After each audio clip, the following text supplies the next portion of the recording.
Good morning from Northern California. I hope that you're all doing well. I'd love to hear where everyone is viewing from. So let me know where you're tuning in from in the comments. I would love to see that, to see sort of where our network of community is showing up. Kind of like being on an airplane and seeing, the dots on the map of where everyone is, and then that network that you can see where we're all together. So no matter where you are in the world, I would love to know. And today we are going to do another tarot reading. I'm very happy that I finally have found sort of a clear vision and a clear path for this channel and the things that I want to share with you. And I hope that that you enjoy these readings. As you know, I am still a student of tarot and will probably be a student my entire life. But I really have enjoyed connecting with tarot and the story and learning so much about it. So I just wanted to share that with you today. So I'm going to start as we did yesterday. I have a candle here, as I mentioned. It's the beautiful watermelon candle from yesterday. Haven't burned it out yet. I have a tendency to go through candles really quickly.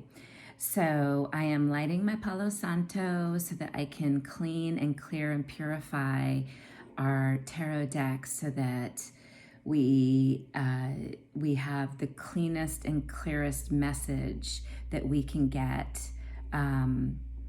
that will come through.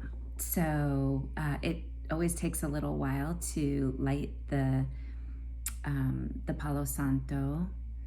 And so I'm just watching the flame kind of eat it up a little bit. So let's see if I can get it lit well enough for us to use it today. It's just taking its own sweet time. Here we go. Here we go. Okay, so we have a nice flame here. I'm gonna let it burn for a second so that we'll get a nice layer of smoke. And then we can clean and clear our cards and ourselves. So if you have Palo Santo at home, go ahead and grab it, and you can clean and clear your cards or just your house, the area around you. It's very important.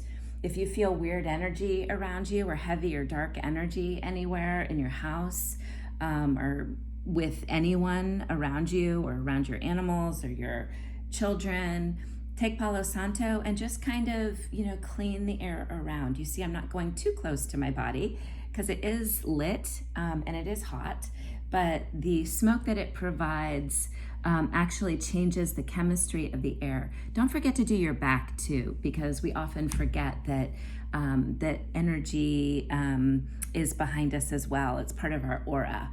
And we can talk about our auric layer. We can talk about our chakra system at some point. Maybe I'll throw those things in. But we just need to make sure that we are clean and pure, especially for this reading. So today, as every day, we are just pulling one card for the day to think about, what do we need to hear today? What can we think about to feel supported? Something might come through that's a validation or an affirmation of things that we've been thinking about, or it might help us with direction. So we're all walking this path of life, this royal path. Again, I use Rebecca Magic and The Royal Path, her books, The Royal Path, this one, and then The Royal Path 2. This one is talking about the 22 major arcana cards. And then the other book is talking about the minor arcana cards, which are the suits. Excuse me. So anyways, we are walking our path, and at times we all stumble. At times we all feel really strong. At times we all can feel weak. And sometimes we need help and assistance, and sometimes we are strong enough to help and assist others. So today we are pulling a card to just see what will help us along our journey, along our path today. So So, okay, I've been shuffling the cards and I've set the intention. And so now I'm going to pull a card.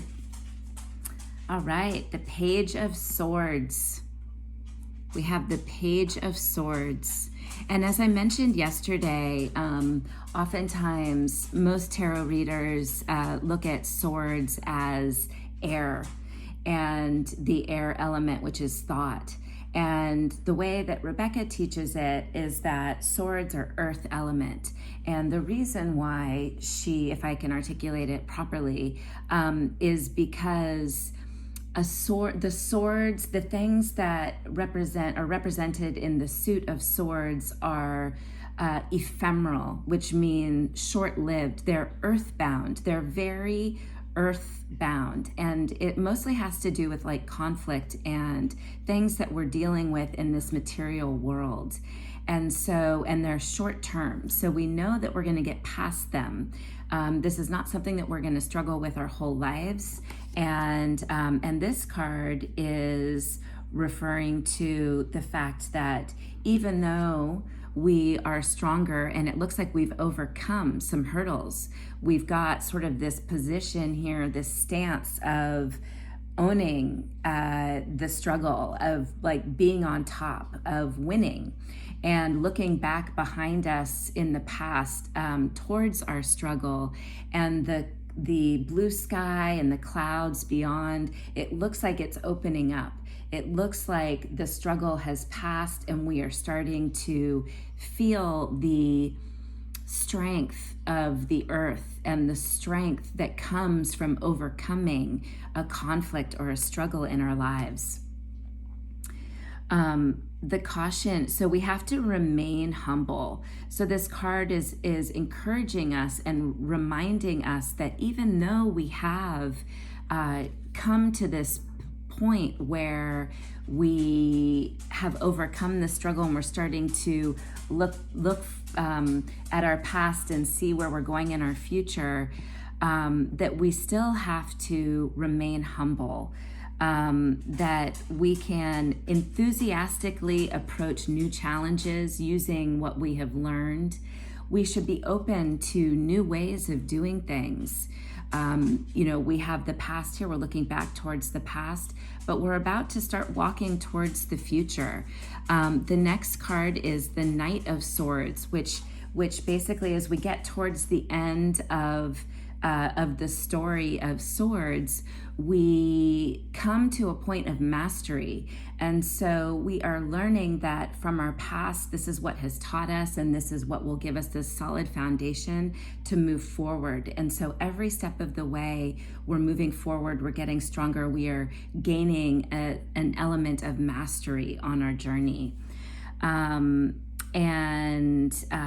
so it's encouraging us to find inspiration within the challenge, to not act prematurely and to take caution, to stay humble, and to just be open to what is coming forward, because we've come far and it looks like we're pretty unscathed, right? Looks like we are ready to move forward.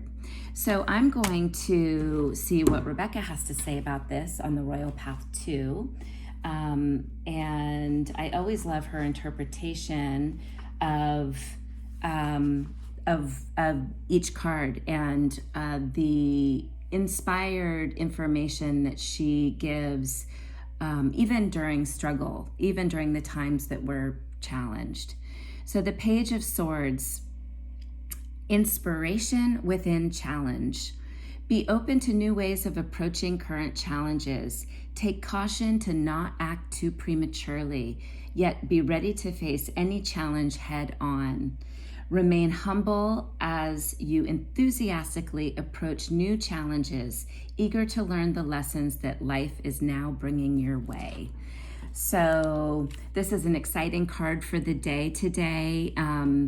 it really helps to support us on our journey and to remind us to stay open and to stay humble and to look forward to the opportunities that every challenge presents us. So I hope you all have a wonderful day and bringing the energy of the Page of Swords with you. And I see you, I hear you, I'm here for you, and I love you. I'll see you tomorrow. Bye.